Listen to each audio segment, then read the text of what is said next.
those who have just joined, you're in the right place for Opsera's CI/CD trends and best practices.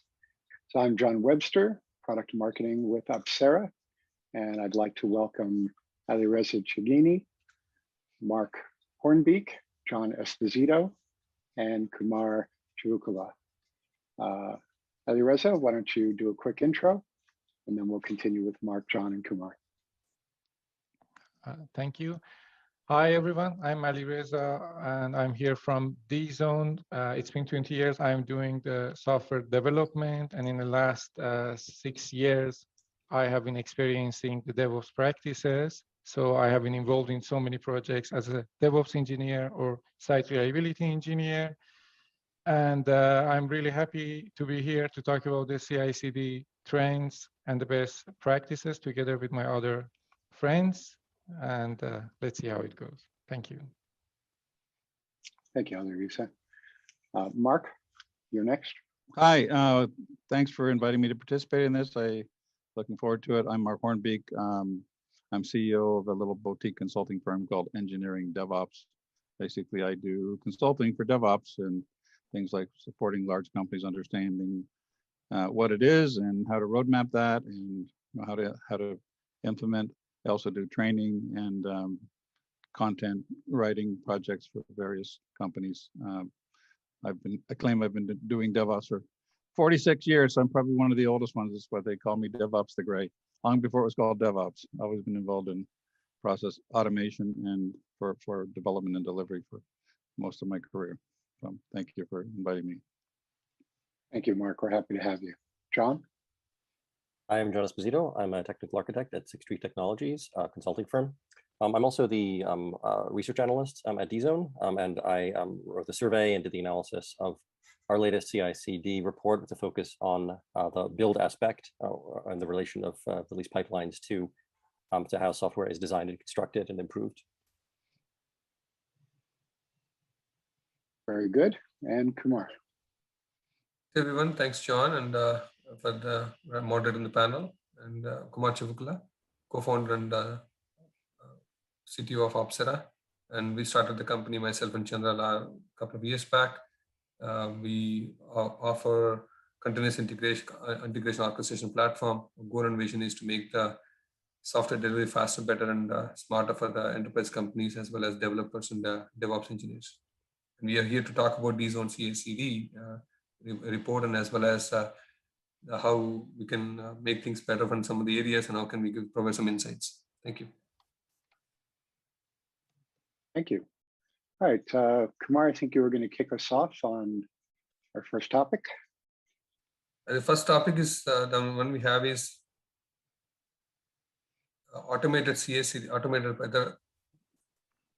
pipelines, right? So that's where we have basically like in the key themes that we have in the accelerating software delivery, CI/CD as part of the DZone report. And we know that CI/CD is fulfilling its promise for enabling the customers based on the feedback and survey. High release frequency has provided a positive correlation between quality security and also reducing the technical debt.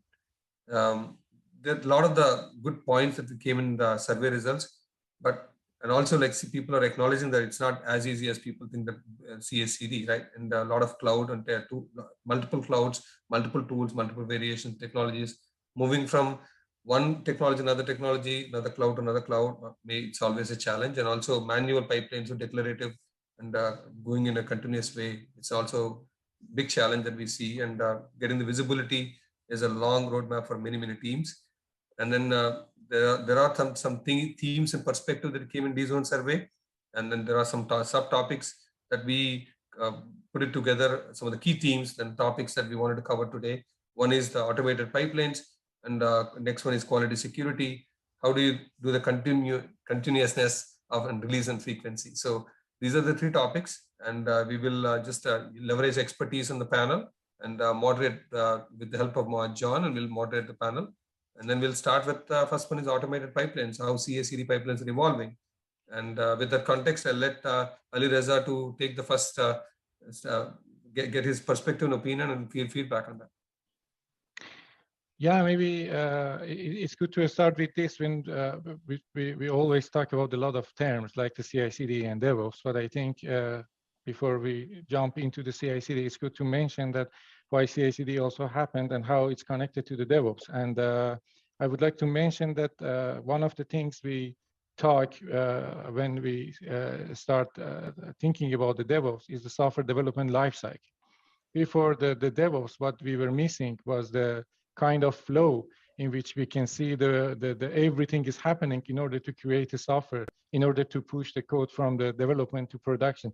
We didn't have such a workflow in place, and we had different teams to do the different job, and there was a lot of miscommunication between them, and the infrastructure also was completely out of the loop, which would make it quite difficult for developers to understand what's happening on the application they are creating on the production.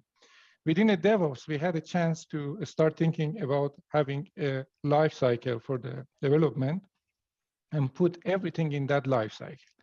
And CI/CD is one of the things that can help us for having this life cycle. And when we talk about the CI/CD, it's a combination of continuous integration and continuous deployment. So what is happening in the last couple of years is that most of the companies started to get to know about the importance of the CI/CD, and they understood that not only thinking about the business value they are providing, it's not enough.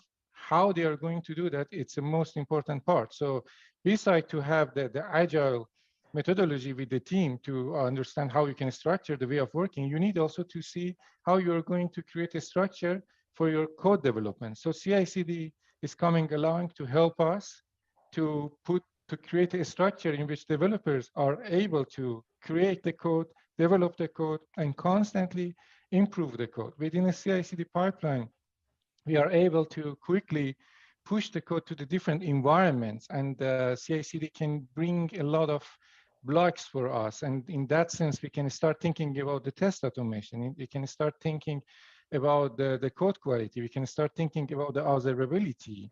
And nowadays, we started thinking about putting the infrastructure as a code, automate the infrastructure. And in that sense, within CI/CD, we can create the whole life cycle of the application from A to Z, which is quite important. But one thing is really important is to understand the whole concept rather than focusing on the tools. And I think sometimes what I do see from my point is that the companies or engineers are getting obsessed with the tools and technology rather than thinking about the whole concept behind the CI/CD and what they wanted to achieve. And I think that's the most important part about the automation. When we think about the automation, what we are really going to achieve is the most important part rather than just thinking about the automating everything. So I think there are a lot of aspects we need to discuss, but hopefully let's see what kind of topics are also coming out of the other speakers. Then yeah, I can also elaborate more on the other topics.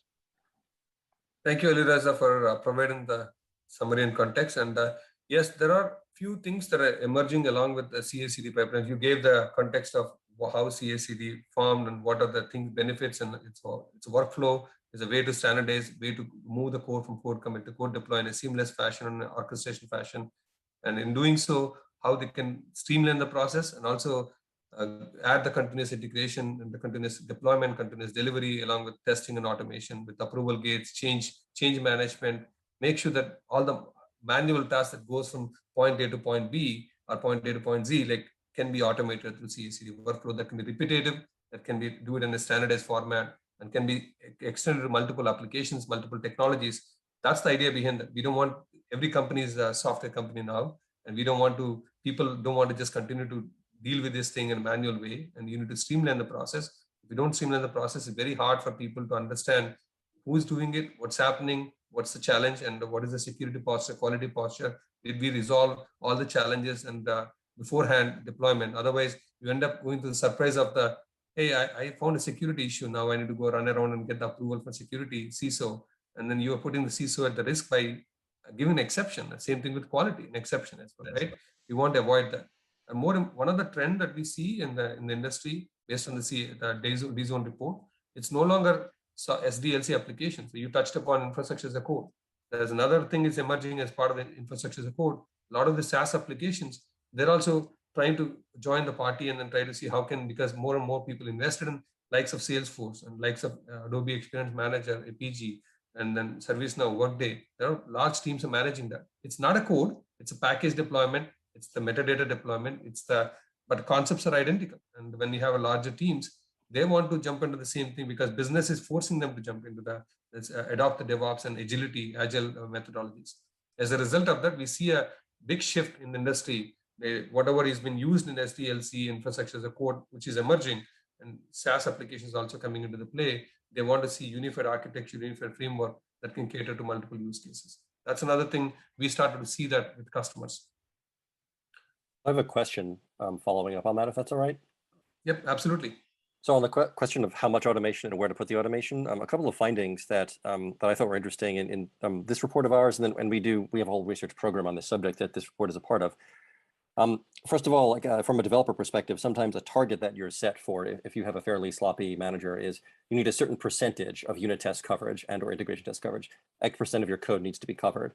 And one thing we found is that there isn't really a strong, after 75% coverage, there isn't really a strong correlation between unit test coverage and incidents or rollbacks reported. Now, this is not objective data. This is self-reported by developers. We obviously don't have access to people's internal pipelines. That would be like big secrets and stuff. But that point for me seems like insisting that your automated test coverage be too high can have diminishing returns. And to me, that was interesting as well, because it's consistent with another finding, which I think did come up in this report, which is that it looked like people who insist on TDD, test-driven development, too much, maybe actually experience, again, more incidents and rollbacks and more perceived technical debt, again, in the judgment of developers. So to me, this means that when you say automate everything, there's a danger of an ideological position that says, all the tests should be up front. You should test everything at a high level of coverage without paying any attention to what's really being tested or what you really want to do. And then that ideology gives you a veneer of, oh, we must have a mature pipeline because we have a lot of automation, but that actually results in more incidents, rollbacks, and in the judgment of the developers, more technical debt, meaning more long-term harm to the code base. I don't know if this is consistent with other people's experience or what people think.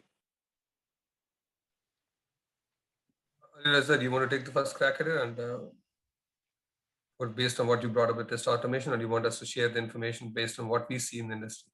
Well, yeah, I was just thinking about what you said, John. I think it's quite interesting because it's a quite controversial concept, talking about the test coverage in different companies and different teams. And there's always the complaint that they cannot really cover 100% the test coverage. And even though if they do, it doesn't mean that the incident is not going to happen. At the end, the incident happens, I think. And what I would think that what we need to see here is how we are ready to tackle the issues, because in one hand, we of course need to see how we can test our code in as best as possible. But there are different methodologies for that. And we need also to think about the fact that every developer writes a code, has a certain idea about how he can test that code. And not necessarily every test cases he's writing for that code is going to cover everything. There might be something out of his mind for that, which can cause the incident, or maybe incident came from something else, which is completely out of the things we were actually thinking about that. But what I could tell you that when we talk about the CI/CD, there are methodologies here that not necessarily connected to this concept, but it's helping that. For example, when we talk about the blue-green deployment, we talk about the canary deployment. What happens is that we are able to test our code with a certain end users. And that end users can test the code differently than the test engineers, which might come up to some overview about what is happening with the different users. And usually the big companies like Microsoft, Amazon are doing these kind of methodologies, which give them some sort of insight earlier than they push the final release. And that's why they can actually avoid some incidents earlier. So I mean, whatever test cases you write, which is of course quite useful, but at the end, it doesn't guarantee 100% to avoid the incident. And I think we need to do other things to make sure at least we can reduce the incident to happen, as much as we can. So I'd pick up on that one, what you just said, no such thing as 100%, and that I think is the bottom line. There's no such thing as 100% testing, and there's no such thing as 100% coverage, because it depends on how it's defined. But you can have 100% coverage of a policy if you have a specific enough policy. And with DevOps and CI/CD, you really need to have a strategic approach. Really, continuous testing, in my mind, is a strategic approach to testing, in which, you know, your testing strategy is defined and implemented across the whole value stream, including the CI/CD pipeline components of that value stream. And you're very, very clear about what tests are going to be conducted at what points in the value stream, including, you know, prior to integration, during integration, during the deployment stages, and post-deployment. That you can define well enough to say we covered it or not 100%. But getting down to specific things like, are you 100% code coverage? It almost doesn't even make sense, right? What level of code coverage are we talking about? Are we covering every single branch with every possible data combination? If you see what I mean, you know, there's really no such thing as 100% coverage, absolutely. But you can have a 100% coverage of a specific strategy. And then it comes down to, is your strategy good enough? And you can get into an improvement loop on that, which makes sense, right? Our strategy wasn't good enough last time. Maybe we need to tweak it here. Maybe we need to do, you know, less code coverage testing and more acceptance testing, depending on the results that you're experiencing once you get into a continuous improvement loop. And that's really what the continuous testing strategies are supposed to address. Yeah, I think that Alireza and Mark, they both covered a lot of great insights. It's not just the percentage that makes it better, that makes it feel good. It's more towards that, what is important, what's the end goal, what's the objective? Are you applying this continuous aspect of the continuous improvement? And with blue-green deployment, canary deployment, rolling deployments, all these methods are available. But to apply those methods to right applications, you don't want to apply the blue-green deployment for application that is not going to be used externally and not being used heavily. Like, just because it's there, don't use it. And fit for function and apply these methods to the right applications and right approaches as well. And more importantly, it's continuous quality and testing, continuous security. It's a journey. It's not like an event that happens one day. Okay, we achieved 100% now, and we can go to we can celebrate from now on that if we are 100% secure with 100% quality, right? It is you continue to generate the new code, continue to generate the new vulnerabilities. It's part of the life cycle. So with that, if it is okay with you guys, and pretty much we can move to the second topic in the question, which is the quality security. And I'll have Mark and John and cover this one. How are the teams achieving or should balance the code quality and security with feature velocity? So this I have a lot of opinions about, for sure. You know, fundamentally, I think what's interesting about DevOps is that it gives you the opportunity to accomplish what I call the holy grail of, you know, benefits, which are there's 6 categories of benefits that you're trying to accomplish, and you really want to accomplish them totally without the expense of the other. So there's benefits that are goals under the category of agility and, you know, availability, you know, or stability, quality, security, satisfaction, and efficiency. So those are in the State of the DevOps reports. They talked about that. Actually, the 2016 report was particularly informative about that, and all the concepts still apply. But fundamentally, you're trying to accomplish these things. You don't want to accomplish one at the expense of others. The whole point of DevOps is you want to have a balanced, you know, implementation, and then you evolve that balanced implementation in positive directions to accomplish, you know, improvements on all 6 of those things. So that includes quality, security, and, you know, feature velocity or agility in general, right? So I think about it in terms of like 3 levels of things. So at the industry level, you know, I see an evolution towards looking at quality and security as a first requirement, but not at the expense of lead time and release frequency, which are key metrics. You want to try to at least preserve at least the average lead time and release frequency while improving security and quality, but I'm seeing a trend towards really kind of beefing up security and quality as a goal. And really keeping up front and center on your pipelines the 4 key metrics, which are lead time, lead frequency, mean time to restore, and failure rates, which all relate to quality and security. The other piece is what happens post deployment, making sure that you've got some governance on the release cadence and the releases, and that's where the SRE, site reliability engineering practices start to come into play, with really setting strong service level objectives supported by service level indicators and error budgets. So that's effectively, in my mind, a governance strategy over security and quality that makes sure that you don't, again, get unbalanced and have, too much of an emphasis on velocity at the expense of quality and security. So that's kind of at the industry level. At the organization level, I think there's several things as well, right? Really trying to continuously focus on closing a gap by prioritizing things well. If you think about, requirements such as things that are going to improve quality of security or feature velocity as requirements, balancing those requirements is kind of a defined problem set with the solutions, which are the implementations of your pipelines and people and processes. So you're constantly prioritizing that gap. So I think that's what, the organization level is required to really have a strong process that's constantly balancing and prioritizing that gap between the problem space and the solution space, continuously monitoring the performance of your pipeline to see how well you're doing, what the components of the pipelines are actually contributing to those gaps, and then get into a continuous improvement loop with, with the third way of DevOps kind of concept, where you're trying to inject real serious improvements once you gain confidence enough that you have a, reliable pipeline. Those are some ideas anyway that come to my mind when I see that question. I think there's a very good question. It's all about striking a balance and operating accordingly so that you're making improvements, but not getting out of balance on quality, security, or velocity.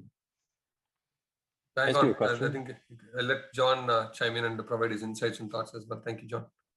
Yeah, just this, again, a question for you, Mark, about this. So, and we did a little bit of this research, but again, it was subjective.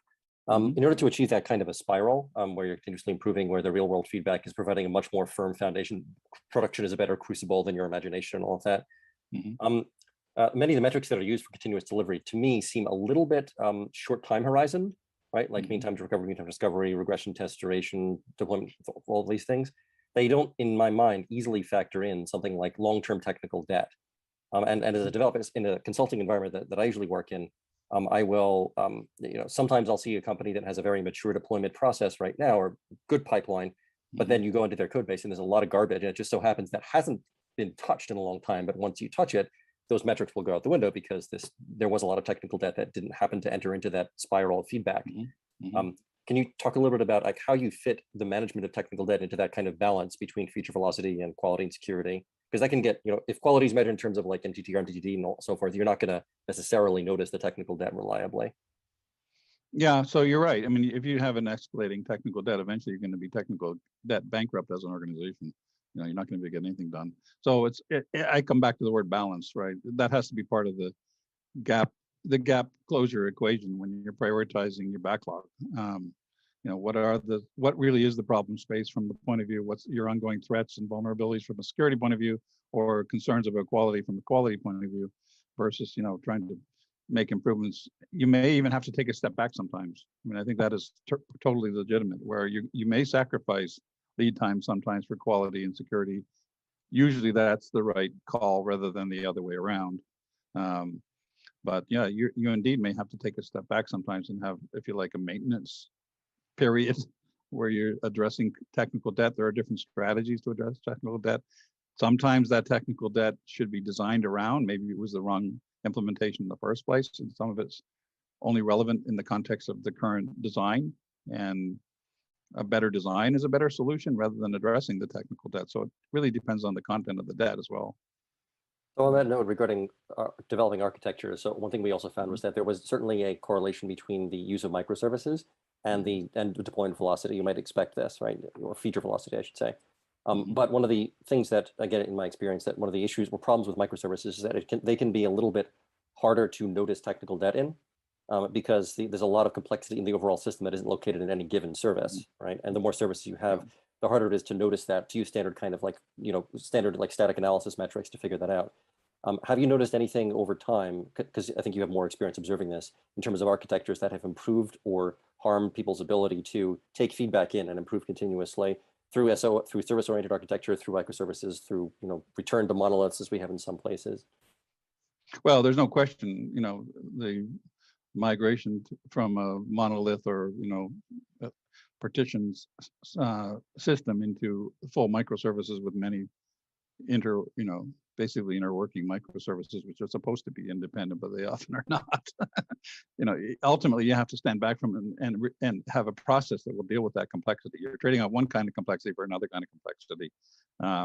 This is why, one of the trends I see more and more is don't just look at CI/CD, which is really a micro viewpoint of, let's say, the pipeline for a microservice or some component of a service, could be database or whatever. But look at the federated set of microservices. So things like value stream management, automated release orchestration tools, and things like that can give you insights at the collection of pipelines that make up a service that's composed of microservices, and that insights can then tell you, where to go. Maybe some services need to be split further. Some of them maybe, need to be changed to make them a little stronger, or even re-engineered in some cases, right? Because typically, you shouldn't just go off and build a system based on microservices. Usually you start with a good system design and then figure out what's the best way to partition it into microservices. That's a good design practice. But if you get it wrong, you want to know as it's happening, and then you want the metrics to show it. So I'm a big proponent of value stream management to help you with that. If you don't have value stream management tools, and I don't know what, there's other ways to do it, but you need the insights one way or the other. That's a great point. I think it's not just implementing, because there are industries evolving, technology is evolving, but you need to keep up with the changes and make sure that we measure them, measure the velocity, measure the failure rate, measure the lead time, measure the security posture, quality posture. I think value stream / insight and unified insights, and what you're talking about is very prevalent. And you need to be in a position to understand by product and release and sprint, and be able to connect the dots between them. One is microservices, but at the end of the day, these microservices have a purpose. They're all rolled up to a particular feature, particular functionality, particular product. And if you can drill down to that and measure the quality, security, and productivity, your overall maturity model, you will be able to make adjustments as part of your ongoing insights, ongoing activity that people are doing it. So we totally agree with you, that comment, Mark, and this is what customers are asking anyway. When they do that, they want to see the metrics by sprint and product and release, and be able to connect the dots as well. Yeah, that's another reason why, if we go back to some of the prior conversations, when people say, well, gee, it's okay to just have your own choices for each individual pipeline for tool chains and things like that. It makes it a lot more difficult to get those higher level insights if everybody's using a different collection of tools for their CI/CD pipelines. It's pretty hard to get, harmonized data and analyze that and leverage each other's pipelines very well if everybody's using a different tool chain. It doesn't mean everybody has to use exactly the same one, but having, free reign for everybody to choose any combination makes it tough. That's another reason why I think good value stream management strategies and tools can help a lot, and it would lead towards more consolidation and being able to get economies of scale and scope and better analysis of the set of things for microservice-based system. I think we kind of redirect. Go ahead, sir. Good, John. Like, I was just trying to get the next question, which is leads to what Alireza mentioned, Mark mentioned, you mentioned, all three of us, you were talking about it, right? Which is the next big topic. And but I'll let you finish it. We'll jump into the next topic. This may be going the same direction, because I was going to ask Alireza a question that had to do with our previous conversation and with what Mark was saying, which is, so we had talked earlier, but before the webinar, about how it's really nice in some companies to allow every team to do their own thing, to have their own tool chain, their own practices, their own technology stack, and so forth. But then we were just now talking about how it's hard to see value stream-wise sometimes to get the right metrics to evaluate the overall system and its relation to business value. And also culturally, this is my experience, it can be very hard to make a team change, especially when they've been promised you get to be basically autonomous in this kind of ideal developer anarchy world. And on the other hand, so I don't want to sound like I'm trying to force people to change, right? Although, but sometimes you have to do that, as we were just saying. Then on the other hand, there's a theoretical benefit, which I have seen. I don't have data on this, but this is very anecdotal, but which is that when every team does their own thing, because developers are craftspeople, they will try to learn from other groups, other teams. And if another team is, let's say, using a purely functional programming paradigm, and that works out super well, they like never have problems or something like that, then other teams may actually become curious and may learn from them, not because somebody said we have to standardize, but because we're not standardizing and everyone is doing their best. And if somebody did say we have to standardize, maybe with the Sigma metrics, then you wouldn't have that kind of curiosity spreading or knowledge sharing or competitiveness among the different teams. There is go ahead. Yeah, there is an argument, and this is something I do use in my consulting practice. I actually embrace a Cherokee word called tahlequah. I don't think it's a good idea to have only one choice for different tools or even tool chains and stacks, because there's a lot of reasons, right? I mean, one is you can't leverage the vendors, so you're going to be locked into one or the other. That's an example of an obvious example. But also learning is limited, right? If you only have one type of tool, let's say for every tool in your tool chain, it's better to innovate and try different things. But I also don't think you should have a plethora of them either. I actually believe, this tahlequah word in Cherokee means two is just enough. So I actually advocate that you should have two, but not three. That may be an exaggeration a little bit in some cases, because there are legitimate reasons why different tools might be needed for different specific applications. But the general idea is, to keep it to a limited set, govern it, have service catalogs or whatever you're using to govern the choices and of stacks and pipelines.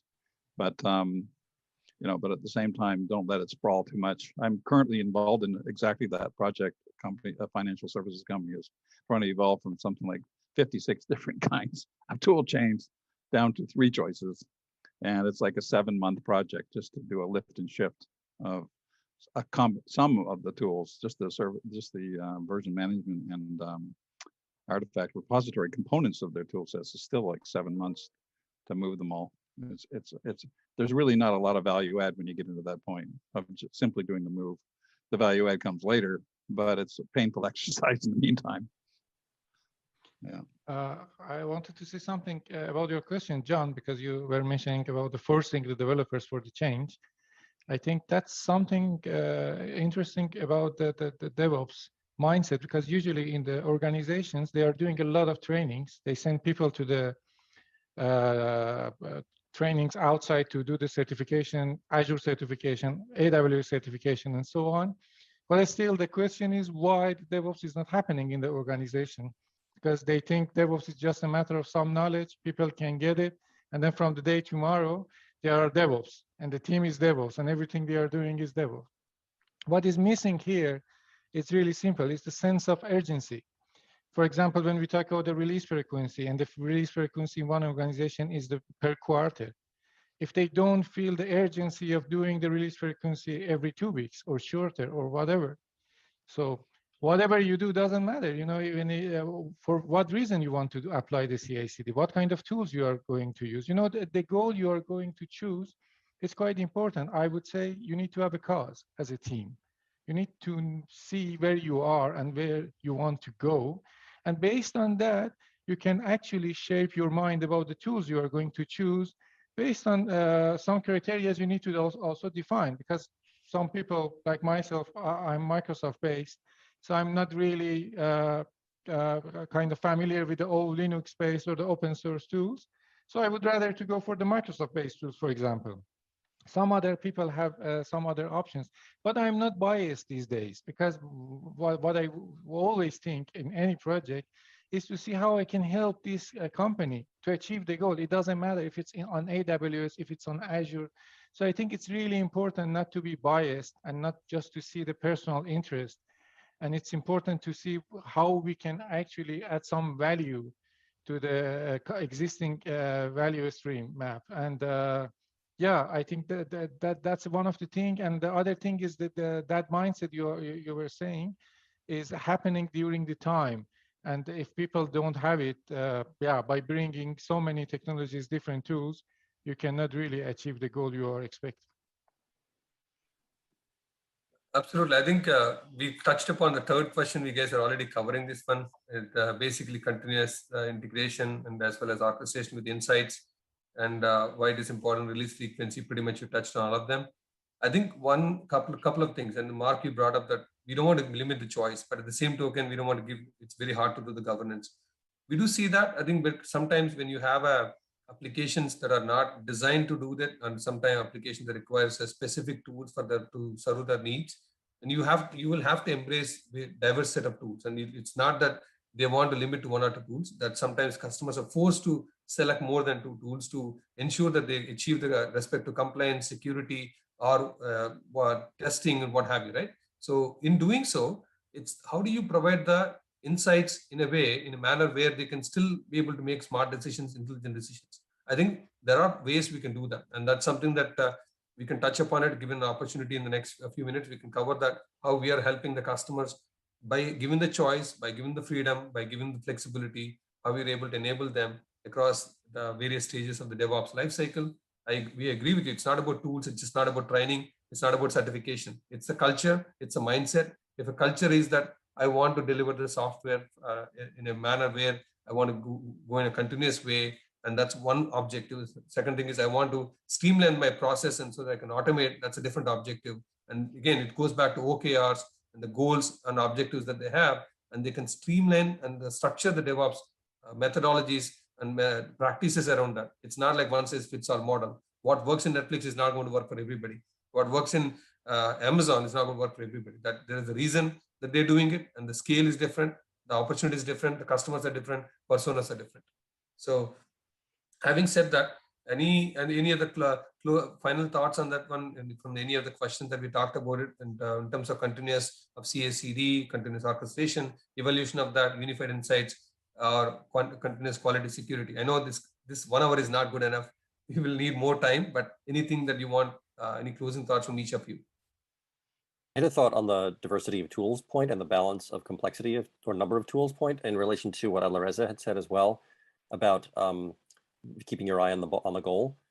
My experience is that for any craft, but certainly for as a developer and with developers I've worked with, even though you're trying to be agnostic about tools because you do feel like, you know, I have control over this universe that is Turing complete and I can be a little god in this world, you do end up developing mental habits that get coupled to specific systems. And on the other hand, if you end up with certain kinds of developers, and I sometimes feel like I'm like this, who work in too many different ecosystems, end up not being as useful for any given problem, because certain ecosystems, particularly the Java ecosystem where I have the most experience, the language itself kind of shapes the design to be make the developers a little bit fungible. It's much more constraining than, for example, a Lisp type ecosystem or even JavaScript.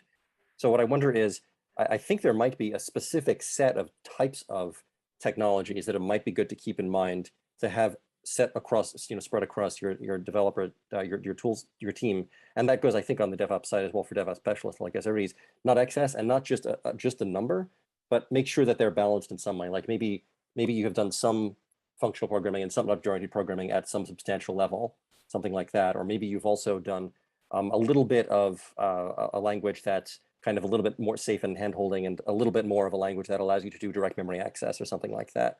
So I don't know what the answer is, but it's just been my feeling that to keep yourself free from too much coupling to a particular technology stack, you need the right balance of different thought paradigms and thinking paradigms. And I don't know what that is, but I wonder what your thoughts are. So I have some comments about that. I mean, first of all, I'd say when you think about continuousness, it's like that's very broad, but fundamentally, there's a continuous evolution of DevOps, right? You start off with sort of a chaotic situation. Most organizations or applications and say, well, let's get the front end of our pipeline working to some extent, get the integration piece working, and then maybe get deployment working because you don't want to deploy automatically until you get the front end working. And then, you get into a lot more things like continuous feedback, and then ultimately got the confidence to experiment. So essentially you're following the pathway of the so-called 3 ways of DevOps, right? Continuous flow, continuous feedback, continuous experimentation and learning. But to get there and to keep going, it's a continuous journey, right? At any point in time, you need to know what your priorities are. And there's a lot of things to figure out what the priorities are. I mean, I know in my own consulting practice, I have a pretty broad set of practices that I use for assessments. And there's several dimensions of that, right? There's leadership, there's culture, there's design practices, there's integration practices, testing, monitoring, security, infrastructure, and deployment, not to mention after what's kind of DevOps in production, the SRE practices. And then you add on top of that all the security practices that have to overlay on all of those things. And then you add on top of that some of the corporate concerns like governance and overall security, disaster recovery, fragility, all of those things. There's a lot of stuff that you want to keep in balance, as you say, as you go through this journey. So what I find is helpful, and it's not easy because a lot of people won't embrace it because it seems too difficult, but it's not that difficult. It just takes discipline. Is do an assessment at every point in your journey. Once you get in, let's say you can decide the cadence, but a lot of my clients would do like every 6 months, we'll do a reassessment. What's your current state? And along with that current state, you're trying to ask 2 questions against a whole list of practices. What's important now? And where are you now relative to the capability level of that practice? And if you go through a long list of practices that cover all those things I just mentioned, yeah, it's a tedious exercise. And then get agreement across the group, and that's a tedious exercise. But it's not weeks, it's days of work. You now have a really clear idea of what your team's view of the priorities are. You can rank them 1, 2, 3, like, oh, right now, given where we are now relative to where we were before, given our current priorities, rank number 1 is, hey, we need to improve the deployment. Rank number 2, we need to improve security. Rank number 3, we need to improve something in our culture. But keeping that, as an ongoing, if you like, continuous assessment cadence is part of what I think is helpful if you're looking at ongoing continuousness in DevOps. It's a never-ending struggle to get it right, and there's never like one point in time you say we're done now. Absolutely. I think this is a great discussion. I think we wanted to make sure that we preserve some time for Q&A and also just quickly cover the information about quick summary about Opsera for 2-3 minutes and play a video of the demo for the team. And then we will jump into the Q&A. That is okay with all of you. And John and Mark and Lireza, thanks for all the great insights. I think some of the things that you covered probably will repeat it as part of our slide here, and we'll try to encapsulate and give the option for people to see how they can embrace the choice and flexibility and be able to get the no-code pipelines. So I'll just quickly cover this slide for 2-3 minutes. So Opsera, we are a continuous orchestration platform. Our goal and vision is to enable developers to make the software delivery faster, better, and secure. And we want to maximize the choice and flexibility, and we're also providing the no-code pipelines and also provide unified insights. How we achieve this this whole thing with the customers is 3-pronged approach. How do we enable them to pick the choice of tools? Within the choice of tools, they can pick the prominent DevOps tools in the market using app. See, Mark touched upon catalog. We have App Store concept. They can go to the App Store, DevOps App Store, and they can select the choice of tools. That is a limited choice of tools, can be a broader set of choice of tools. It's up to the company how they can define that. You don't have to throw away the existing investment. You can continue to integrate with the existing tools via the tool registry, and you can seamlessly integrate with your existing testing tools, quality tools, and APM tools, what have you in the first place, and the investment that you have. But also provide the governance aspect of it by giving the usage of them, but also give you the way to measure them. How many tools are used in the current ecosystem, who is using them, why they're using them. You'll get a view of that. And you can also measure the productivity, you can measure the quality security, we'll get to that. Now, once plumbing is created, you can start using the foundation to build the pipelines, to move the code from the code commit to code deploy in a seamless fashion. And we provide the declarative pipelines that you don't have to write a code. If you want to mess around with the code, we also have Opsera CLI. You can do the using Opsera CLI and build the pipelines as well. Today, you have a way to do the drag and drop approach and no code pipelines. We touched upon quality security. We integrated quality security across multiple stages: static code analysis, dynamic code analysis, threat vulnerability management, Vault, and the security layer, and unit testing, integration testing, and performance testing, and various other things in the testing side. And we enable the customers to build these pipelines using microservices and using a common architecture. Using common architecture, customers can build the pipelines across SDLC. John, you touched upon it. Java-based pipeline versus .NET versus somebody likes Node.js with React and what have you. There are variations to it. Some testing tools varies, quality tools varies, or security tools varies. You'll be able to build them in a seamless fashion. You can deploy them in Kubernetes, you can deploy them in the cloud, you can deploy them in any target environment that you have. Same thing can be applied for the SaaS, which is we talked about Salesforce Workday and AEM and Delbomi and few other things. And infrastructure as a code, which is the next emerging technology, which covers around using Terraform and Ansible, few other things where infrastructure teams are making this as a code and pushing these binaries through the various clouds and various environments as well. So last but not least, and built-in observability with, as well as unified insights, we took the data from a lot of people call it value stream. Now that new term is coming into the play and then people are attaching to it. It's the, how do you get the insights and be able to provide the intelligence information and make sure that customers get intelligence from there and make it as an actionable. Is it because, like, let's say you're spending $100,000 on 5 features, you want to see what's ROI, how you're developing what's the value that you're generating to the customer, end customer, or internal customers. You can measure that. And also we provide the KPIs.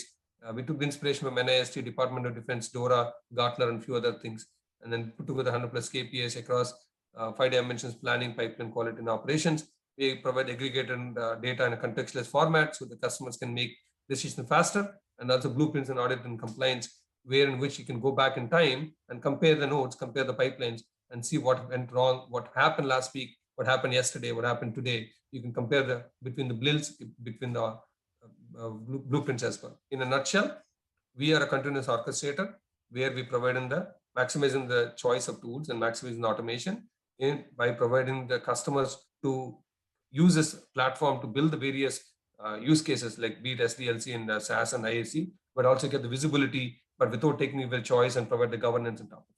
So we kind of encapsulated for the most part of the discussion that we had into the slide and then presenting that. And with that, we'll quickly present the quick demo video, and then after that, we'll do the Q&A. Welcome to Opsera demo. Opsera is a next-gen continuous orchestrator, which can orchestrate a toolchain automation, no-code declarative pipeline, and unified insights. There are 3 modules within Opsera. These can be used together or independently as well. When it comes to the toolchain automation, consider this as a mobile play store where you can pick and choose the DevOps tools that you need for your DevOps stack. You can give an application name, and once you click create, we give you a choice of application, the tool stack that you can spin up as part of your DevOps and ecosystem. This one-click deployment, you can pick and choose the tools that you need based on the application stack that you have. And once you're selected, you can click deploy tool selection. And these tools will be made available in the dedicated VPC that we spin up for you as part of the registration process. Once this toolchain automation is complete, next step is tool registry under the operations section. If you go to the tool registry, you can bring in your native tools, which are tools that are developed in-house, like for quality or security. You can also bring in your commercial tools, and you can also bring in tools that are spun up as part of Opsera. We have 35+ integrations, starting with public cloud environments. You can integrate with all the source code management that we have on the market. And you can integrate with collaboration tools, ITSM tools like ServiceNow. Once this tool chain to registry is complete, we can go to the pipelines, which are no-code declarative pipelines. And the no-code declarative pipelines, we have various templates made available for you, where you can spin up the template from the catalog. You can start your DevOps with respect to SDLC, machine learning, Salesforce, and infrastructure as a code. Once you go to the catalog, you can spin up a template here. Either create a template from scratch, or you can take a template that is available in the Opsera catalog and start using it. Once you go to the workflow, you can easily edit this. If you look here at each of these templates and each of the stages that you have in the template, it's an independent microservice. You can edit this workflow, you can add multiple stages, multiple steps, and you can also move in the stages without writing a single piece of code. You can also set the threshold here for all the steps that you have in the pipeline with respect to security and quality as well. Once this pipeline is executed, you can go to summary view. Here you can view the pipeline activity logs and all the logs related to this particular pipeline. You can also see the console output of each of the stages coming from the different tools. This way, you don't have to give access to many. All the logs correlate with their particular pipeline stages. Next is Unified Insights. Here we have dashboards where you can basically pick and choose the dashboard based on the persona that you have, like developer, manager, and executive. We provide KPIs like planning, pipeline, SecOps, quality, and operations. Opsera has over 100 KPIs. Our KPIs are aligned with the industry with respect to DORA, Department of Defense, and NAST. We also have a marketplace within the Unified Insights where you can basically pick and choose the KPIs you need with respect to security or quality, or even operations planning. You'll be able to see results right from the story creation to the story in production. Here we have Synopsis. Synopsis is actionable intelligence provided to all Opsera users. For instance, you can see here total number of pipelines executed for a particular organization for the last 3 months. You can see the successful pipelines, and you can click this and we'll be able to show you the pipeline that got executed with security and quality. And you can click it and go to this particular pipeline, and you can see all the logs. You can also go to the pipeline view.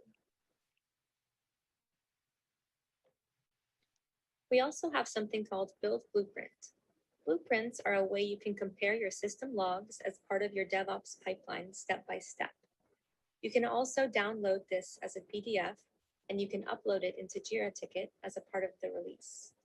This can be used for audit and compliance purposes in the future. If you have any questions about Opsera, or if you want to try a free trial or a POV, please reach out to us by visiting our website, opsera.io, or send us an email at support@opsera.io with the subject line, Try Opsera. Thank you, and we will see you soon. Thank you. With that, I think we can quickly open it up for the question and answers. And but I think that should give the encapsulation of the entire summary, the discussion around the CI/CD pipelines, how they're evolving, what are the best practices, why quality security is important, what type of quality security we need to put in place, and what a fit for function, and be able to get the unified insights to see how we can measure the quality, security, productivity, and as well as value stream management aspect of it. So in a nutshell, we wanted to have customers to have the choice, but we don't want to take away the choice. But at the same token, they will be able to measure the performance, measure the productivity, measure the velocity, measure the agility. And in doing so, do it in a way they will not have to worry about writing the piece of code to build the pipelines without worrying about like having custom code, glue code, and scripts as well. So with that, we will just open up for Q&A in the interest of time, and then see what audience have to say, and then what we can give the opportunity for panelists to respond to that.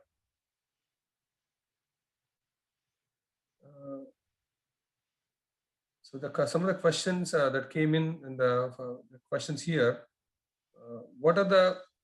how do you measure the DevOps maturity in the first place? And any thoughts? I know it's a loaded question, but I'll start. I'll give the panelists an opportunity to cover that, and then there's another question after that. But let's start with how do you measure the DevOps maturity? Mark, I can tell you what I do in my consulting work. As I mentioned, we have a capability maturity model that's loaded with all kinds of what I call good engineering practices, and we literally rate the whole list, right?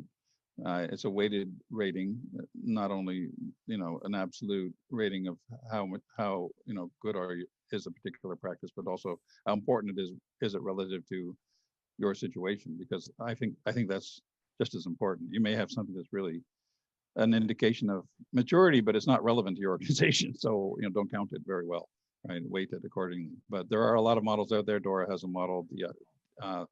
There's a model that the DevOps Institute is now offering, and other people have different models for rating maturity, but most of them have to do with essentially scoring a list of practices or attributes and looking at the aggregate scores categorized in different categories to decide what's the capability level.